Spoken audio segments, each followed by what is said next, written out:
Unaendelea kutazama Capuchin TV, kitambulisho Katoliki.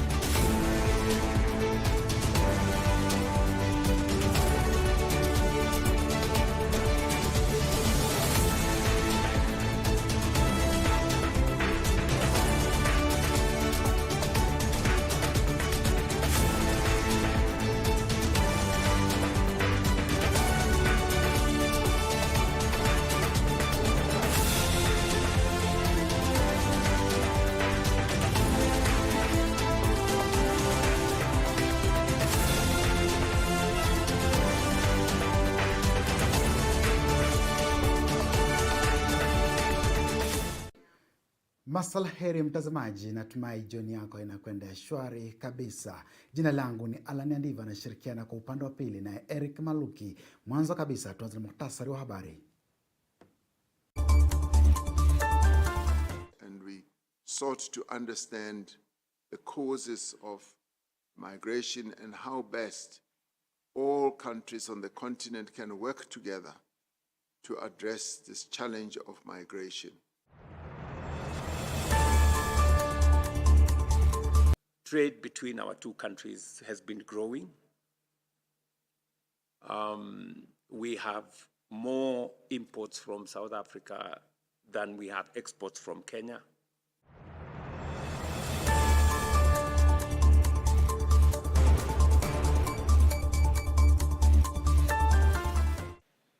I want to say two things.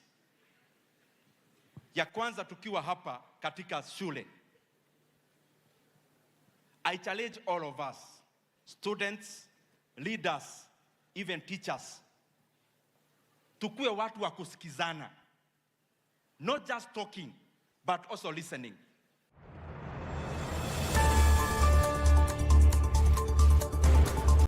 Sasa hii ndio tumepata njia strange, very strange behavior and very strange policy where ugonjwa anatolewa kule ugonjwa iko, anapita nchi zingine zote, analetwa kule ugonjwa haiko.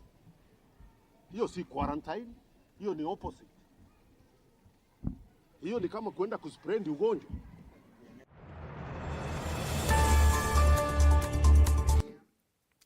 So daktari, tunafungua taarifa zetu kutokea taifa la Afrika Kusini. Rais William Ruto amesema Kenya na Afrika Kusini zinaendelea kuimarisha ushirikiano katika nyanja za biashara na uwekezaji ili kukuza uchumi wa mataifa hayo mawili. Akizungumza wakati wa ziara yake ya kiserikali nchini Afrika Kusini, Rais Ruto alisema ushirikiano huo utasaidia kuongeza fursa za biashara na maendeleo kwa wananchi wa nchi zote mbili. Kwa upande wake, Rais wa Afrika Kusini Cyril Ramaphosa alitaja suala la uhamiaji kuwa changamoto nyeti inayohitaji ushirikiano wa kimataifa. Aliahidi kufanya kazi kwa karibu na mataifa mengine kutafuta suluhu za kudumu kwa sababu zinachangia ongezeko la uhamiaji. Deal with the challenges that we as South Africa are facing with regard to migration.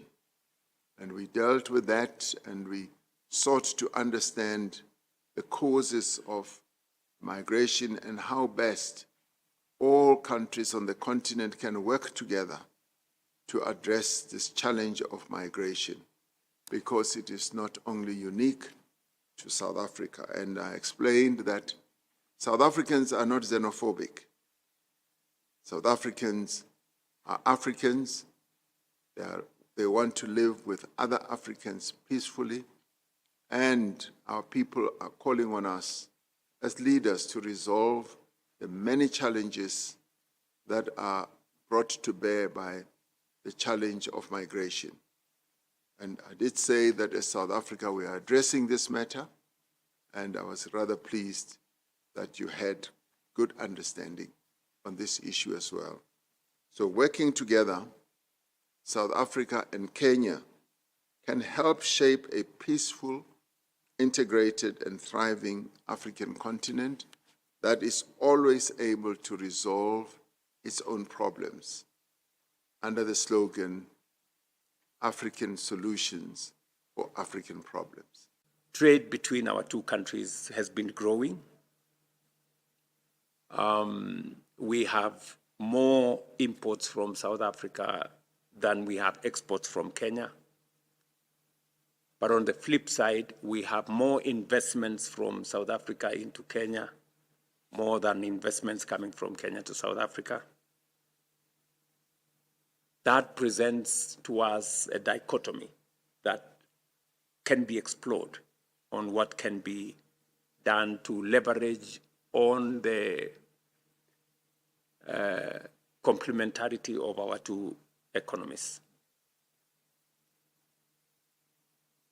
The JCC remains the principal mechanism for structured dialogue and expanding this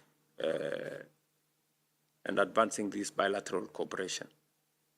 And I want to recall that in Nairobi in 2021, the first JCC was undertaken in Nairobi. It was reviewed in 2022.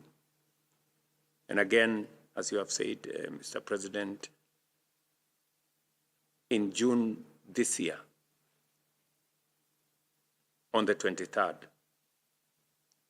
we will be looking at another possibility to hold another second session of JCC. And I want to affirm Kenya's readiness to participate fully and constructively to further. Naam, acha turejea hapa nchini. Mahakama ya Naivasha imeipa tume ya uchunguzi ya DCI siku 21 kukamilisha uchunguzi kuhusu moto ulioteketeza bweni katika shule ya wasichana ya Utumishi Academy maeneo ya Gilgil na kusababisha vifo na majeruhi kwa wanafunzi. Hakimu Loret alisifu vyombo vya usalama na wanahabari kwa weledi wao wakati wa uchunguzi. Kesi hiyo itatajwa tena Juni 24 huku washukiwa wakizuiliwa katika kituo cha watoto mjini Nakuru. I'm persuaded that the respondents ought to be detained as plain. I have considered the period sought. I find that the 30-day sought can be shortened. The investigators can move with speed and shorten these days, so I will allow the investigators a period of 21 days to conclude investigation. The representatives of the Fourth Estate arrived in their numbers to cover the production of the respondents in court. I must say here that the media was extremely cooperative. We only allowed accredited media in the courtroom.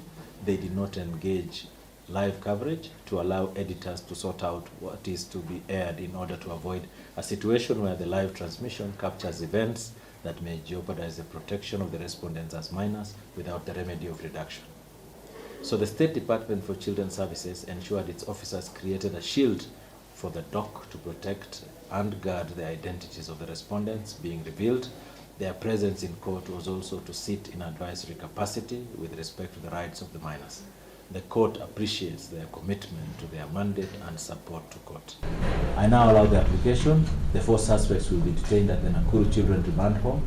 And of course, I expect that there will be measures put in place to ensure that they are safe while there. For a period of 21 days from today, the matter will be mentioned on 24th of June 2026 for further orders of the court. By far, the most compelling reason remain the safety and security of the respondents. There are charred remains of victims still in the morgue awaiting identification after forensic matching. Parents sent their daughters to school and left them in the assured safety of the care of the school. They received the call in the still of the night that there has been an incident in school. Some were lucky to have received their daughters in good health, maybe traumatized, but in one piece.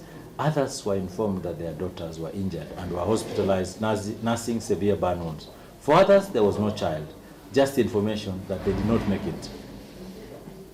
Then information comes through that the fire was not accidental. Rather, it was an act of arson, and by known persons identified by their colleagues. One can only expect their outpouring rage. It is not far-fetched that some have thought of revenge. It is the reason we have taken every measure as a court to ensure we conceal and protect the identity of the respondents. They may well be innocent. That is for the trial court. Their safety is for this court of paramount. Naam. Gavana wa kaunti ya Machakos Wavinya Ndeti ameionya serikali dhidi ya kuanzisha kituo cha karantini ya Ebola hapa nchini, akisema hatua hiyo inaweza kuhatarisha afya wananchi kutokana na udhaifu wa mfumo wa afya. Akizungumza Mtituni, Wavinya alitaka serikali kuweka maslahi ya Wakenya mbele na kutaka wananchi kuzingatia tahadhari za afya kama ilivyokuwa wakati wa corona. Mtazamaji. Akizungumzia katika eneo la Mitutuni wakati wa ukaguzi wa miradi ya maendeleo ya kaunti, Wavinya alisema kuwa kuhifadhi wagonjwa wa Ebola nchini kunahatarisha afya ya wananchi kutokana na udhaifu uliopo katika mfumo wa afya. Alisema serikali ya Rais William Ruto inapaswa kutathmini upya mpango wa kuanzisha kituo hicho, akisisitiza kuwa ugonjwa wa Ebola unaambukizwa kwa haraka na kwamba ustawi wa Kenya unapaswa kupewa kipaumbele kuliko maslahi mengine yoyote. Ebola. We need to be very cautious as a government. Tusikuje tujiletee shida sisi wenyewe. In fact, mali ingetengenezwa hata hiyo quarantine ingekuwa huko Kongo. Gavana huyo pia amewataka Wakenya kuwa angalifu na kuzingatia miongozo ya afya ya umma kama ilivyokuwa wakati wa janga la COVID-19 mwaka 2020. Alihimiza wananchi kuwa tayari kufuata tahadhari zote za kiafya ili kujikinga dhidi ya hatari yoyote inayoweza kujitokeza. Wakenya tutarudi mahali tulikuwa wakati wa corona. Nikiripotia Mtazamo Katoliki runinga ya Capuchin, jina langu ni Oliver Odero. Naam, tukiachana taarifa yake Oliver Odero. Mjane Anne Shiramba wa kijiji cha Shipalo, Shinyalo, kaunti ya Kakamega, anaomba haki baada ya kufurushwa kutoka shambani alilodai ameishi kwa zaidi ya miaka 50. Anasema ardhi hiyo ilipatikana kupatia makubaliano ya kubadilishana ardhi iliyofanyika na marehemu mwaka 1975. Wakazi wa eneo hilo na kundi la Shibuye Community Health Workers wameitaka mamlaka kuingilia kati na kuhakikisha mjane huyo anapata haki. Kulingana na Anne Shiramba, marehemu mumewe na shemeji yake walibadilishana takriban ekari 5 za ardhi mwaka wa 1975. Anasema amekuwa akiishi katika ardhi hiyo tangu wakati huo, lakini sasa amefurushwa kwa nguvu kutoka eneo hilo analolichukulia kuwa makazi yake. Shiramba amesema kuwa hana uhakika na mahali atakapohamia pamoja na familia yake, akisisitiza kuwa ardhi hiyo ni mali yake na familia yake kwa mujibu wa makubaliano yaliyoafikiwa miaka mingi iliyopita. Sasa nitaenda wapi? Niingia hapo 75. Paka sasa wanapomoa bomo yangu yote. Ni miti yote ni mimi nipata hiyo mkono. Miti. Bwana ya huyu mzee ambaye alikufa 1975 na ndugu yake waliketi chini wakaelewana ya kwamba wanataka mmoja abaki kwa shamba la familia na huyu aende kwa ile shamba ambalo walikuwa wamenunua kando. Wameandikishana. Lakini sasa huyu shemeji baada ya ndugu yake kukufa, nafikiri tamaa alijazwa na tamaa na akaona ya kwamba kwa sababu huyu mama labda hana haelewi zaidi amuzie kwa hiyo shamba. Kwa hivyo aliweza kumuzia hapo kitambo kidogo. Huyu mama amekuwa akiishi kwa hilo shamba bila kujua ya kwamba ameuziwa hapo. Sasa ni miaka kidogo tu yenye imepita kama miaka 10 ndio akaanza kuambiwa ili shamba liliuzwa na shemeji yake. Wakazi wa eneo hilo wamekashifu tukio hilo, wakisema kuwa makubaliano ya kubadilishana ardhi yalifahamika na kushuhudiwa na jamaa pamoja na majirani. Wametoa wito kwa familia inayohusika kumruhusu mjane huyo kurejea kwenye ardhi hiyo na kuheshimu makubaliano yaliyofikiwa. Kundi la Shibuye Community Health Workers linalotetea haki za wanawake kumiliki ardhi pia limeingilia kati na kutaka haki itendeke kwa mjane huyo. Shamba ambayo ni quick catch ni ile mjane amebaki, pengine familia hii kufanya process ya succession. Kwa hivyo huyo mjane hana title deed, bwana yake alikufa, baba ya huyo father-in-law ya huyo mjane hata hakuwa na title deed. So mashamba nyingi zingali hazijafanywa succession kama shamba ya huyu mama, na hizo ndio mashamba wajane wakibaki wananyang'anywa. Na wananyang'anywa kwa hali mbaya sana. Na haswa vile imezidi, imeenda kwa wale wajane wazee. Wanaitwa majina. Hiyo inafanyika hapa Kakamega. Hakuna kiongozi yoyote wakiona hata mama akidhulumiwa wanaongea. Watu wote wananyamaza, the whole administration inakuwa compromised. Wananyamaza, hakuna mtu anaongea hata kama anajua. Hata kama serikali ya chini iwe assistant chief, chief, village elder, wenye wanajua historia ya kesi, hawawezi kusimama. Instead wanasimama na yule mnunuzi mwenye ako na pesa. Corruption imeingia kwa mambo ya mashamba kutoka chini kwa village. Kundi hilo limewakosoa viongozi wa eneo hilo kwa madai ya kushindwa kulinda haki za watu walio katika mazingira magumu, na limetoa wito kwa mamlaka husika kuingilia kati na kutafuta suluhu kwa mzozo huo. Nikiripotia Mtazamo Katoliki, runinga ya Capuchin, jina langu ni David Wekesa. Jamaa, natumai mama yule atapata haki yake. Naam, sekta ya magari nchini Kenya imeimarika baada ya uzinduzi wa laini ya kuunganisha Toyota Hiace katika kiwanda cha Kenya Vehicle Manufacturing KVM mjini Thika. Mradi huo ulizinduliwa na Waziri Lee Kinyanjui na unalenga kuongeza uzalishaji wa magari kwa matumizi ya biashara na usafiri wa umma. Uwekezaji wa shilingi bilioni 2.3 unatarajiwa kutengeneza ajira zaidi ya 800 na kuunganisha magari 700 katika mwaka wa kwanza. Mradi huo ulizinduliwa na Waziri wa Uwekezaji, Biashara na Viwanda Lee Kinyanjui na unalenga kuunganisha ndani ya nchi magari ya Toyota Hiace yanayotumika na biashara, shule, kampuni za utalii, usafirishaji na sekta ya usafiri wa umma. Mkurugenzi mtendaji CFAO Mobility Kenya, Avrinda Ril, ameutaja uwekezaji huo kama hatua muhimu ya maendeleo ya sekta ya viwanda nchini. First year production, with further growth expected as the market demand expands and policy reforms continue to support the industry. As we look into the future, the vision for KVM is very clear for us. We aim to transform KVM into a world-class assembler, renowned for high-quality standards of production and innovation. Following high-level discussions between the government of Kenya, led by His Excellency President William Ruto, and the Toyota Tsusho Corporation in Japan, we signed a framework agreement for the collaboration, one that, among others, has resulted in the revamping of the KVM. And as the Ambassador has mentioned, this is the samurai financing that will be available for auto manufacturers, auto part manufacturers who want to develop and participate in the broader auto industry. Mradi huo wenye thamani ya shilingi bilioni 2.3 unatarajiwa kutengeneza zaidi ya ajira 200 za moja kwa moja na zaidi ya 600 zisizo za moja kwa moja. We have been having problems with getting these vehicles because these vehicles, to get it, you have to wait for months in order you can get one, and so you have heard from the mouths of the readers from Sifao how many they can assemble. KVM inalenga kuunganisha takriban magari 700 ya Toyota Hiace katika mwaka wa kwanza, huku uzalishaji ukitarajiwa kuongezeka kulingana na mahitaji ya soko. Nikiripotia Mtazamo Katoliki, runinga ya Capuchin, jina langu Tracy Chebet. Naam, taarifa yake na sauti nyororo yake Tracy Chebet inatamatishia awamu ya kwanza. Usiende mbali, tunarejea kwa awamu ya pili.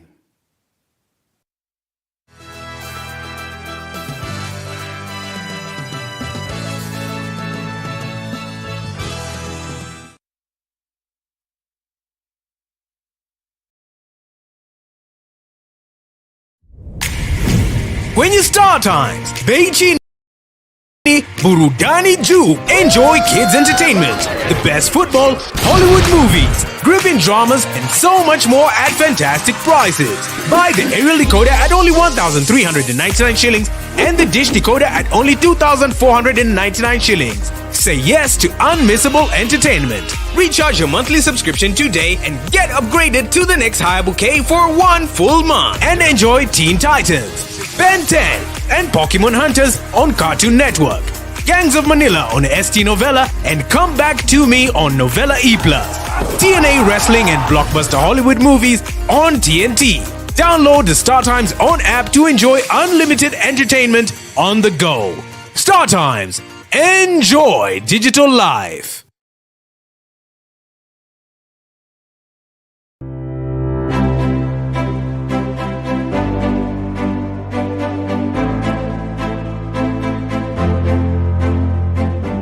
Tumsifu Yesu Kristu. Kwa majina ninaitwa Gabriel Ng'ang'a, ninahudumu kama moderator wa kanisa hili, kanisa la Mtakatifu Mikaeli Malaika Mkuu Murera, na nataka nichukue nafasi hii ya kipekee kukualika katika hafla ya dina ambayo tunapanga tutakuwa nayo Juni tarehe 5 mwaka huu. Tutakuwa pale Githegi Bay, itakuwa ni siku ya Ijumaa na tutakuwa tunaanza jioni 6 p.m. Tukikutana pale tutakuwa na hoja moja tu, nayo ni kuchanga pesa ili kuweza kuweka roof ama paa katika kanisa hili. Mradi huu wa kanisa hili ni mradi ambao tulianza mwaka jana na tumeweza kupiga hatua kubwa. Kwa mapenzi ya Mwenyezi Mungu tumeweza kutoka mbali mpaka mahali ambapo tumefika sasa, na tukifanikiwa na tupate kiasi ambacho tunatafuta kutoka kwa ile dina, basi ikifika mwezi wa 8 mwaka huu pengine tutakuwa sasa tunaweka roof, na tukielekea mwisho wa mwaka huu tunaweza pengine hata kuanza kutumia kanisa hili. Kwa hivyo karibuni sana. Tickets zetu zinaanza 2,000, 5,000, tuko na ticket ya 10,000, 20,000, 50,000, 1,100 na 1,200.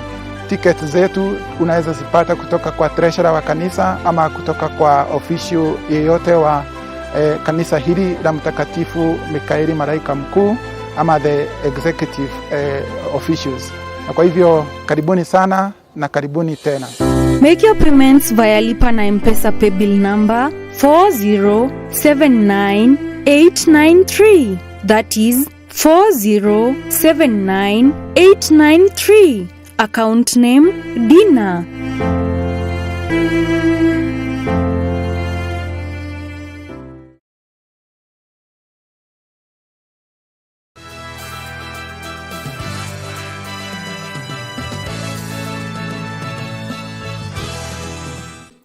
Naam, karibu kwa awamu ya pili, tuandamane hadi tamati. Tahadhari imetolewa kwa wakazi wa Taarifa kuhusu ongezeko la matapeli wanaojifanya maafisa wa kuwasaidia kupata vyeti vya kuzaliwa na kuwadanganya wananchi. Chief Cecilia Nzioka na kiongozi wa jamii Frida Wendo wamesema wananchi wengi wamepoteza fedha kupitia ahadi za uongo. Zaidi ya wananchi 700 wamejitokeza kupata huduma hiyo, huku 170 wakiwa tayari wamepata vyeti vyao. Tumekuwa na issues ambao watu wanakuja wanatapeliwa wakiambiwa watachukuliwa birth certificate, wanatoa pesa 1,500 ama 2,000. Na wakati saa zingine wanapata hizo birth certificate, lakini unapata hizo birth certificate haziko genuine, kwa sababu kulingana na sheria za birth certificate, mtoto anafaa kuchukuliwa birth certificate wakati mahali amezaliwa.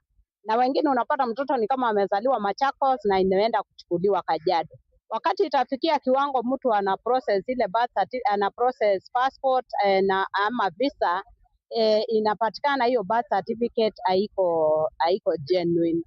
Na watu wengi wetu sana wa EPZ wamepoteza pesa kupitia kwa hiyo njia, na wengine wanaenda hata kukosa kupata hizo birth certificate.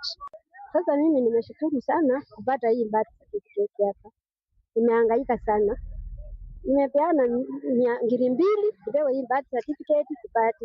Kapeana tena 3,000 sipati. Lakini siku ya leo nimeshukuru sana kuipata. Nimeshukuru hapa EPZ kwa kutusaidia sana.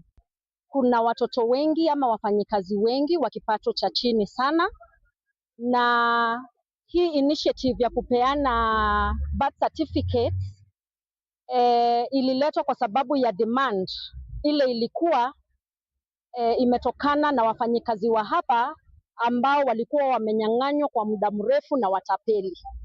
Hiki cheti cha certificate sio rahisi sana kukipata, kwa sababu wafanyikazi wengi hapa hawana nafasi ya kuenda mahali kwa hizi registration offices ili kuprocess hizi certificates zao.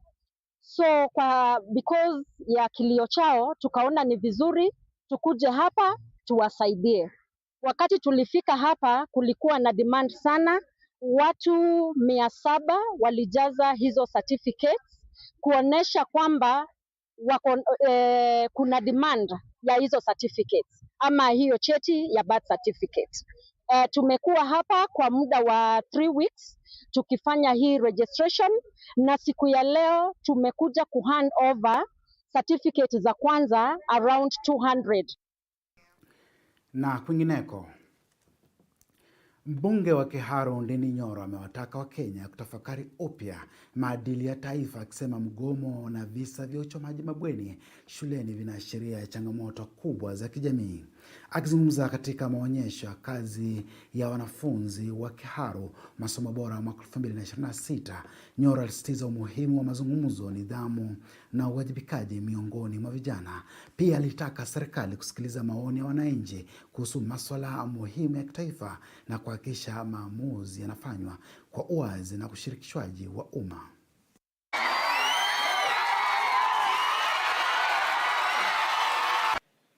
I want to say 2 things. Ya kwanza, tukiwa hapa katika shule,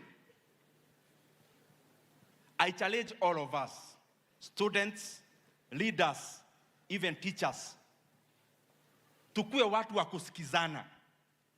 Not just talking, but also listening. Here in our county and in Kenya, there are schools that are already at home, especially boarding schools. I challenge all of us as a Republic of Kenya, it is time we recalibrate our national values. Whatever we are seeing in our schools is communicating something about the values that we have as Kenyans. And right from school, it is important to avoid the kind of things that are happening. Even as we do remedial measures to curb them, it is time now to know that we need one overarching values as a country. Kwa sababu hii mambo ya kuchoma shule na ya migomo, we have seen it most of the second terms. And clearly, it is not isolated. There is something we can learn about that trend. And one thing that comes out very clearly, we have abandoned our values. Maybe politics have become so dominant in our personal lives and in our communal lives and our social lives that we are departing from being Kenyans, from being human beings. We are becoming reactive every time. Naam. Viongozi wa muungano wa upinzani Peter Munya na Fred Matiang'i wameanza ziara ya kisiasa katika kaunti ya Meru na Isiolo. Wawili hao wameitaka serikali kufikiria upya mpango wa kuanzisha kituo cha karantini Laikipia, wakisema wananchi wanapaswa kusikilizwa. Pia walikosoa ufisadi, ushuru wa juu na mpango wa kujenga ikulu ndogo katika kaunti ya Meru, wakidai si vipaumbele vya wananchi.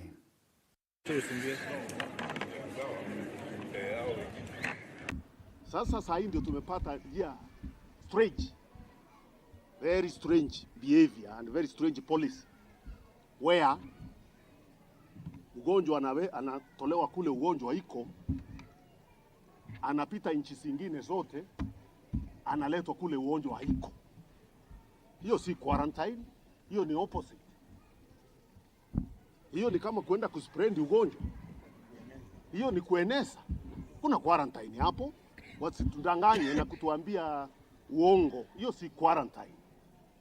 Na wale ambao wamewasaidia, wamefanya kazi nao, wamesema very clearly, wanasema hawataki hawa wagonjwa waende kwao. Kwa nini? Hawataki hiyo ugonjwa iende kwao. Sasa sisi ndio guinea pigs. Sisi wa Kenya ndio guinea pigs kwa sababu ya kutaka pesa kidogo. Unajua pesa iliusa Yesu. Unataka pesa kidogo uletee watu wa ugonjwa. Policy ya quarantine ni ugonjwa iwe contained where it is. That has always been the policy in public health and also even in handling animal diseases.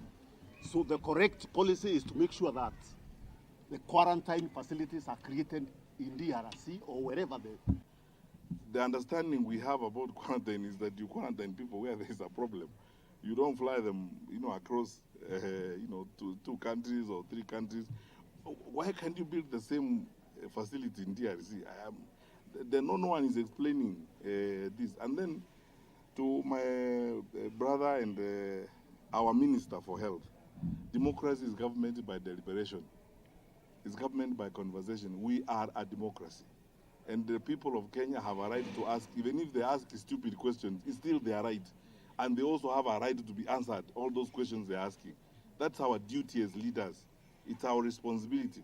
Once we are in those offices, you cannot say you don't have to listen to the people of Kenya. You have to listen to the people of Kenya unless you are running a dictatorship.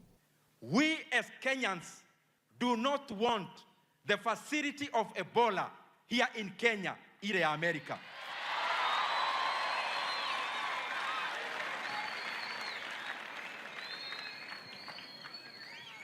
Na wacha nirudie tena. Jana waziri wa afya alikuja bunge. Na nikasimama nikamwambia, I have gone in many parts of this country and I am yet to meet one Kenyan ambaye anauga mkono serikali kwa hii mambo ya kuleta Ebola Kenya na hiyo facility kule na nyuki. So we are telling the government, you are not reading air. You are not reading Americans. You are not reading any other people other than the people of Kenya who have told you it is a no for Ebola facility in Kenya.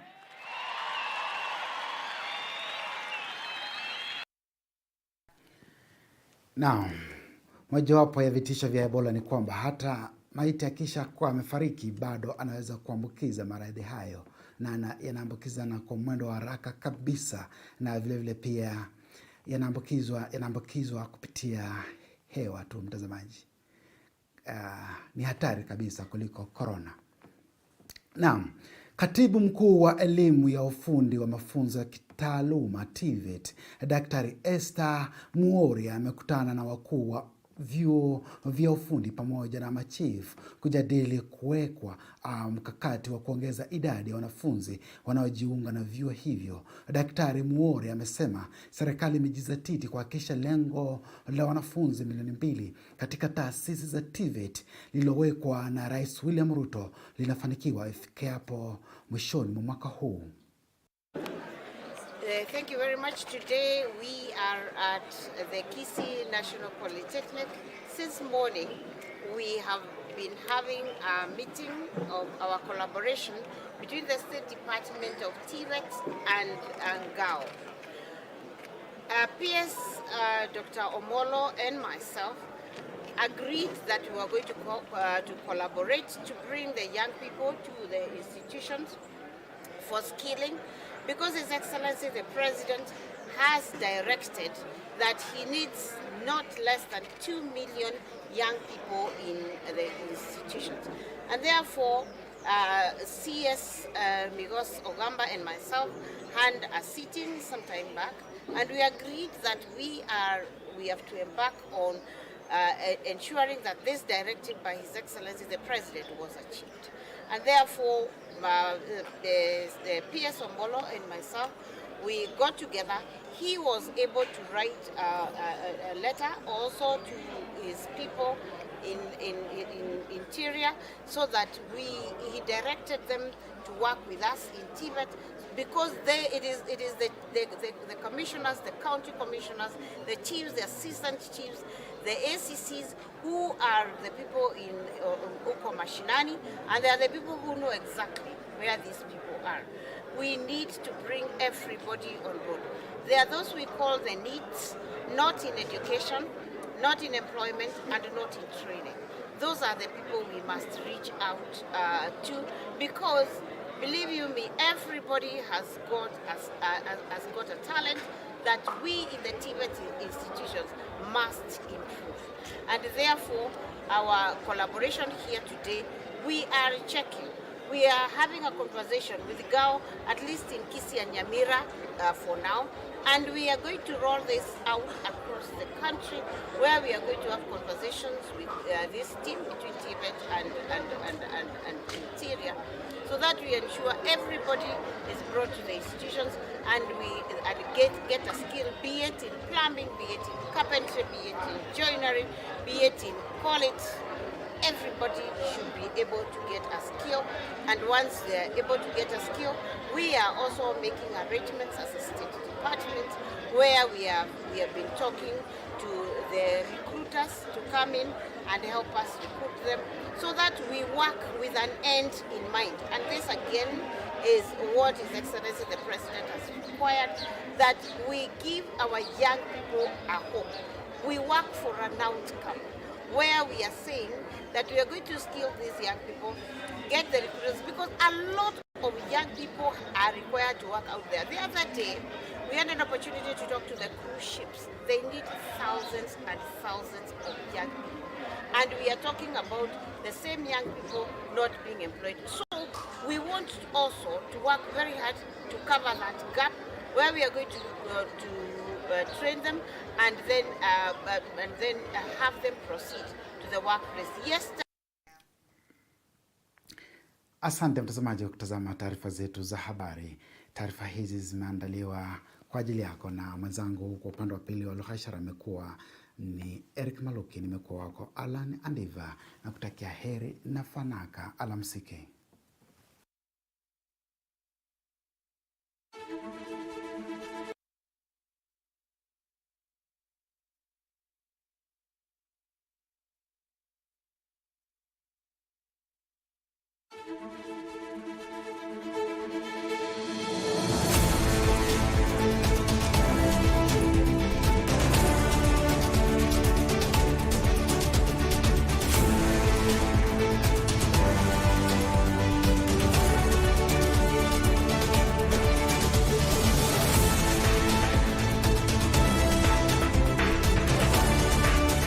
Endelea kutazama Capuchin TV, kitambulisho Katoliki.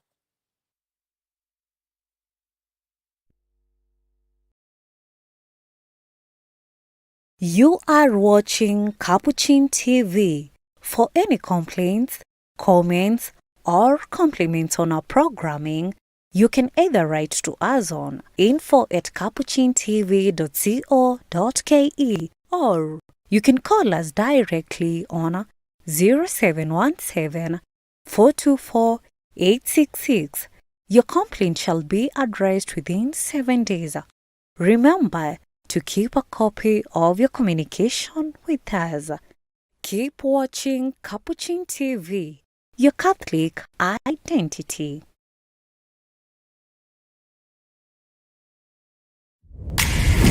Kwenye Star Times, bei chini, burudani juu. Enjoy kids entertainment, the best football, Hollywood movies, gripping dramas, and so much more at fantastic prices. Buy the aerial decoder at only 1,399 shillings and the dish decoder at only 2,499 shillings. Say yes to unmissable entertainment. Recharge your monthly subscription today and get upgraded to the next higher bouquet for 1 full month. And enjoy Teen Titans, Ben 10, and Pokemon Hunters on Cartoon Network.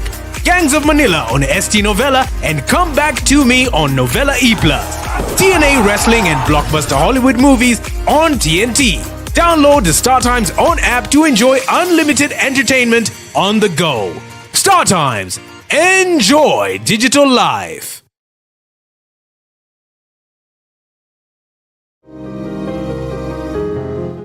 At St. Mary's Mission Hospital, care is more than treatment. It's compassion in action. With 5 fully equipped theaters, a dedicated ICU and HDU, and specialist doctors monitoring patients daily, your health is always in safe hands. And in my department, we have several theaters that are working. At the moment, the activities are ongoing. And in St. Mary's Hospital, we do more cases, more so in gynecological cases, general surgery cases, ENT cases, pediatric cases, and all other minor cases. Here we have a bed capacity of 7 beds, 4 ICU beds, and 3 HDU beds. We handle all the cases which are presented in our facility.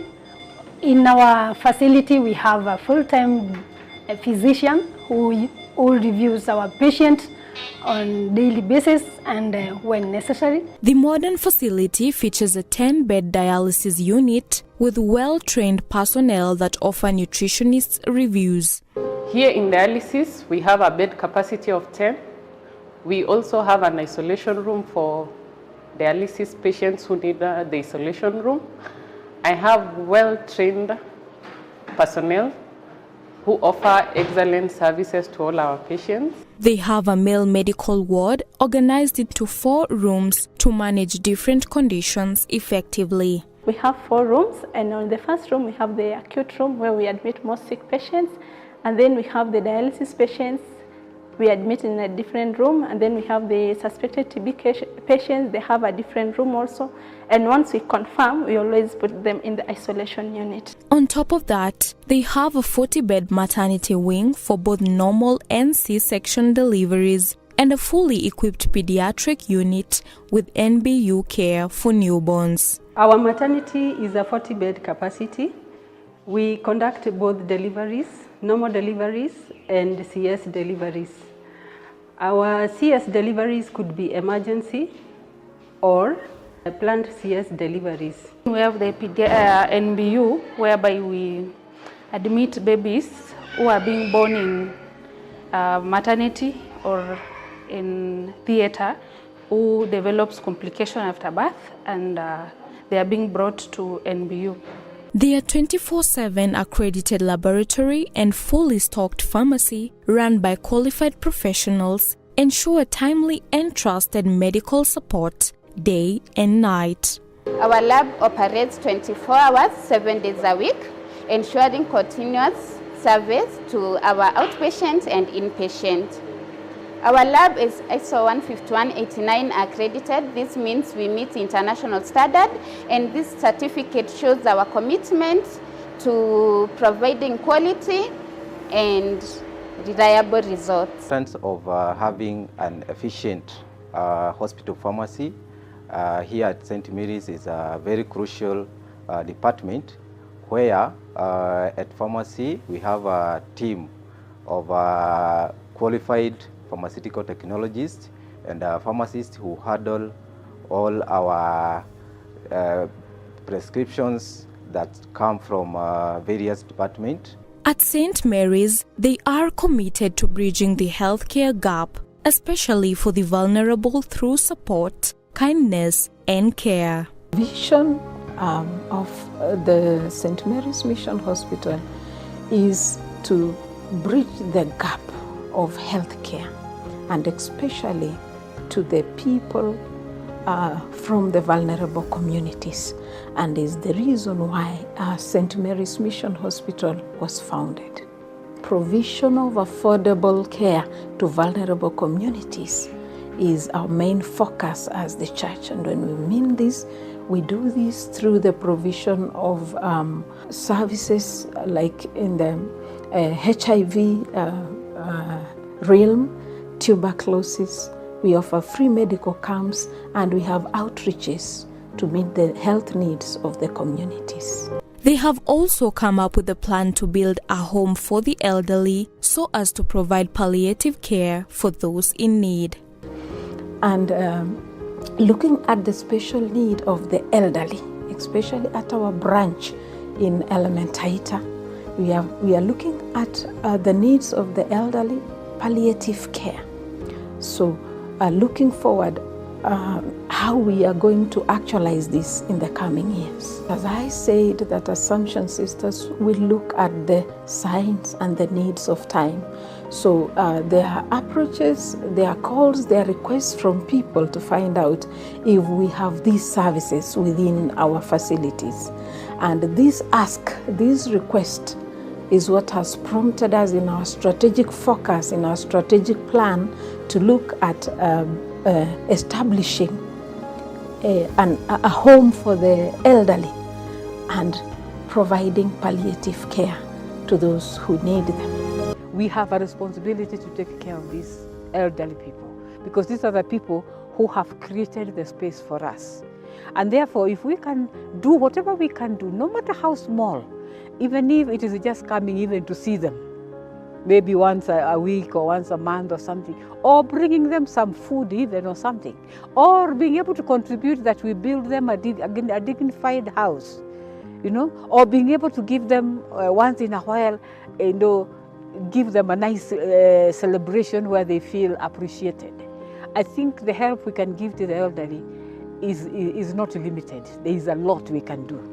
They are also shaping the future through Our Lady of Assumption Medical Training College, offering nursing and TVET courses to empower the next generation. Our Lady of Assumption Medical Training College is owned by Assumption Sisters of Nairobi.